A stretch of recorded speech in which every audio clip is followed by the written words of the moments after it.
एक बार भगवान बुद्ध किसी शहर में भ्रमण पर निकले थे। उस शहर में एक अंधा भिखारी रहता था।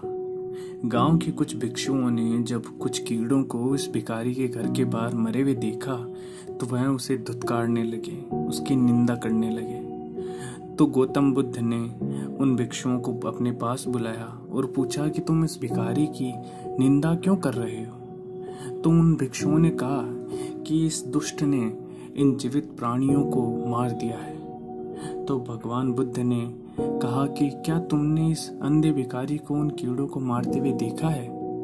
तो उन भिक्षुओं ने कहा नहीं, देखा तो नहीं। तो गौतम बुद्ध ने कहा कि जब तुमने इन कीड़ों को भिखारी द्वारा मारते हुए नहीं देखा और भिखारी ने उन्हें मरते हुए नहीं देखा तो तुम इसकी निंदा क्यों कर रहे हो।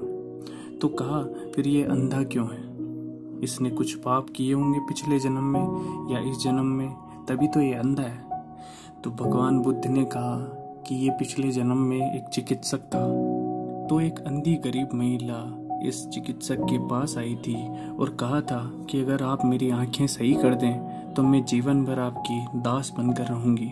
तो इस चिकित्सक ने उसकी आंखें सही भी कर दी थी, पर वह औरत बाद में बदल गई कि कहीं उसे उस चिकित्सक की जीवन भर सेवा करनी पड़ जाएगी। तो उसने कहा नहीं, मेरी आंखें सही नहीं हुई है। फिर चिकित्सक को पता था, लेकिन फिर उसने उसे कुछ अलग दवाइयाँ दे दी और उसकी आंखें खराब हो गई।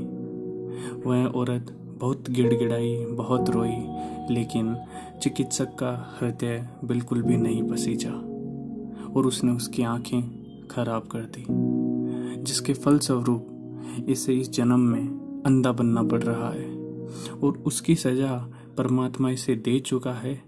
तुम उसकी निंदा मत करो, क्या पता तुम्हें भी अगले जन्म में कुछ बनना पड़ जाए।